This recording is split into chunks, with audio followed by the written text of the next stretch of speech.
여기까지. 알겠습니다. 왔어.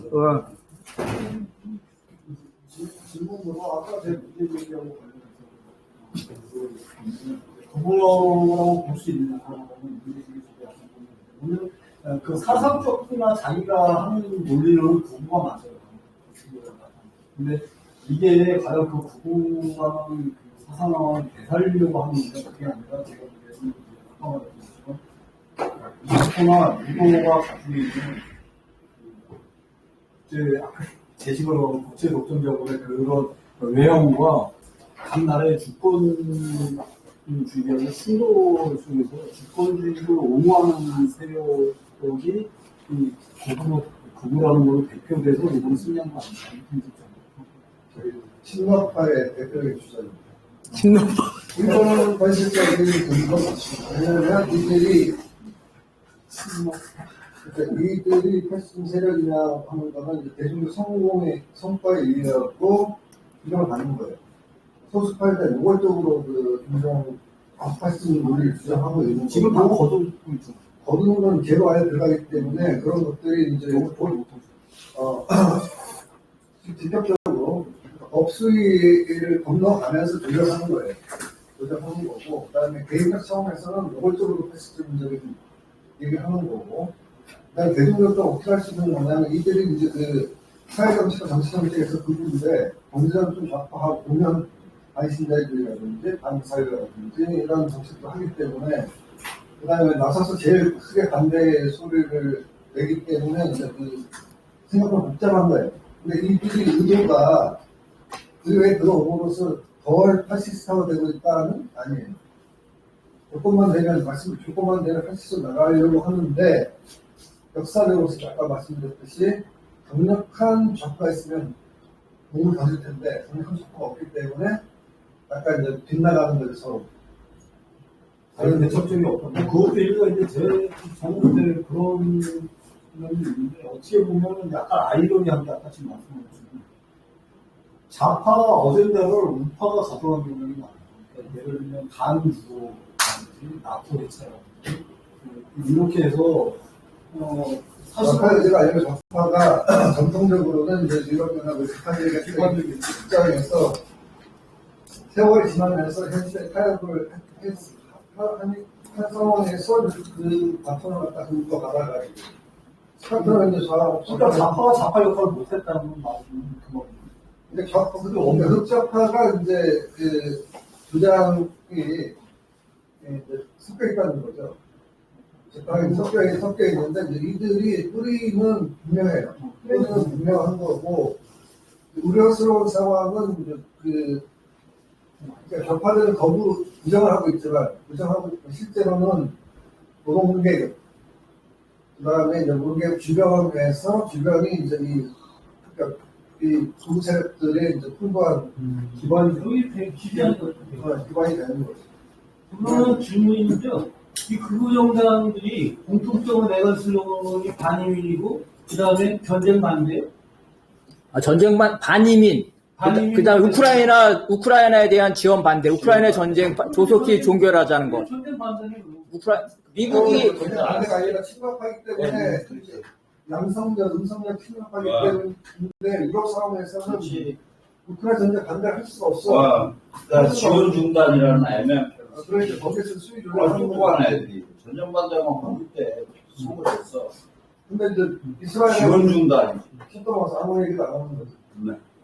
가나 전쟁에 대해서 정확한 반대를 하는데 이거는 이제 좌파에서 나오는 쌩까고 그냥 가는 거니까 이 상황이 아주. 근데 구구 부상은 미국의 중동 전쟁에서 시리아라든지 중동의 난민이 유럽에 대규모 진압되면서 그때부터 시작된 거기 때문에 근본적으로는 그 미국의 전쟁 정책에 유럽이 쫓아다니면서 전쟁은 미국이 일으키고 피해는 유럽이 본다 이런 생각이 강한 거죠. 난민 문제는 사실 미국도 미국 지네가 뿌린 씨앗에 의해서 그러니까 유럽만 당하는 게 아니라 미국도 멕시코 거쳐서 근데 미국은 중남미 난민 문제고 미국이 중동에서 일으킨 전쟁과 우크라이나 일으킨 전쟁에서는 철저하게 그 트럼프 시기 때 철저하게 막았어. 미국에 유입되는 거를. 거기서도 미국, 캐나다나 미국도 많이 건너가요. 많이 건너가는데, 이제, 거의 분산적으로 건너가는 거고, 여기는 이제 육로라든지, 엄청나게 가는 거죠. 해상으로 통해서 아주 가시적으로 유럽 앞에서 가셔야 되니까, 이제 저런 거는 쉬운 거예요. 그러니까 이제 지금에 있어서의 그 불과 1년 전, 그 다음에 2, 3년 전에 러시아 우크라이나 전쟁과 가자 여기에 있어서의 난민 문제가 물론 겹쳐진 부분이 있지만 국내 유럽 난민 문제는 계속 장기적으로 지속적인 있는 문제였고 계속 심화된 문제였거든요. 아니, 그게 달라요. 뭐냐면은, 그 80년대까지 있었던 그 걔들의 이 이민 정책은 자기들 그 노동력이 생산자가 많고 출산자로 떨어진 상태에서 그거를 오히려 개방을 많이 한 거예요. 그러다가 저기 자동화되고 막 이런 거 다 쫓아냈어. 근데 거기에서 태어난 속지주의에서 태어난 애들이 그 아프리카 갔다가 성인 되면은 프랑스로 오면 엄청난 혜택을 받거든.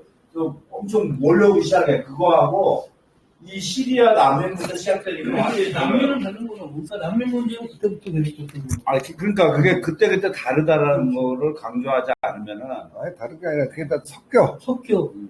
그러니까 이게 정치적으로 오면은, 그러니까 이제 우파가 잡으면 컨트롤, 좌파 잡으면 조금 열어줘. 어? 열렸다 닫혔다 열렸다 닫혔다 이제 조금씩 하는 되는데, 이제 2014년처럼 이렇게 시리아 난민이 갑자기 빵 터지면 통제 불가능한 상태. 이렇게 되면 유럽연합 차원에서는 인도주의를 받아주자, 각국 정도 못한다. 이런 갈등이 생기는 거죠. 이탈리아의 멜로니 총리 같은 경우는 총선 공약이 난민들이 이탈리아 땅에 발 못 붙이게 하겠다는 거죠. 그럼 해양경비대 안 받아주는 거죠. 배 떠 있으면 또 어떡해? 혹시 그 유럽연합의 입장으로 받아줄 수밖에 없는 거고, 그럼 딴 데서 압박 들어오면 그 이제 실험들을 하고 있는 거죠.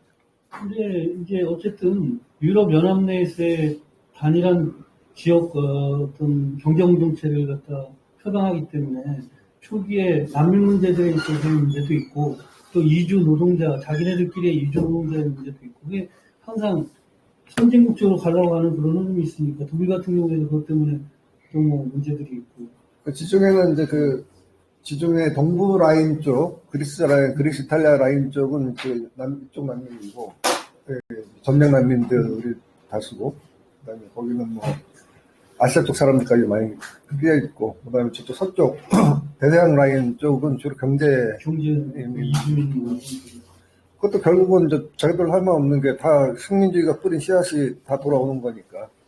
그렇지, 자기네들 속국이 같은 데가 돌아오게 되는, 이 머리가 아프네. 이래저래 하여튼 꼬인 상황이 돼갖고, 애들이 머리가 아파. 이번 선거 결과를 보면 역시 노동준 내에서 가장 큰 세를 보는 것 같아요. 그래서 어디? 유럽. 그래서 제가 주장했던 게 그거는 너무 그거는 생각하면 안 돼. 왜냐면 제가 재작년에 독일 갔었을 때 우크라이나 난민 특급 대회야. 어? 이쪽 난민을 막자 그랬는데 우크라이나는 전쟁 난민은 다 오픈했어. 내가 이게 최대 피해가 유럽 애들이라는 거야. 어? 지금. 프랑스, 독일, 아니지. 이탈리아 이런 애들. 그러니까 내가 무슨 피해를 봤는데?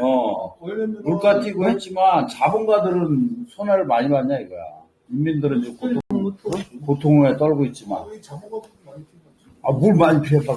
아니, 국가 전체적으로 보면 국가 전체가 어딨어 세상에. 유럽 전체적으로 보면 유로가 2000년대 초반까지만 해도 미국 쪽하고 유럽하고 거의 GDP가 비슷했어요. GDP가. 근데 지금 어떻게 보면 반토막 났어요. 미국은 성장하고 유럽은 완전히 떨어져가지고 이게 2배가 될 것 같아요. 근데 러우 전쟁으로 인해서 최대 피해자들은 과거 제3세기 애들이야. 지금 유럽 새끼들은 100 갖고 있다고 50이 줄어들었는데 예를 들면 최대치 선제기를 내가 존중해서 그러면 저쪽은 10 갖고 있는데 지금 하나밖에 없어 지금. 그러니까 맨날 왜 선진국 중심으로 세계를 보냐 이거야 자꾸. 그래서 무슨 막스주의자야 이게. 대구 기억자 아 진짜. 그건 독일. 뭐라고? 그건 독일. 자, 인신공격으로 비화전을 막기 위해서 토론을 마치겠습니다. 수고하셨습니다. 살도 여기 인터넷에 계신 분들 감사합니다. 우리 저 끝나겠습니다. 여기서 따로 디플 하겠습니다. 인터넷에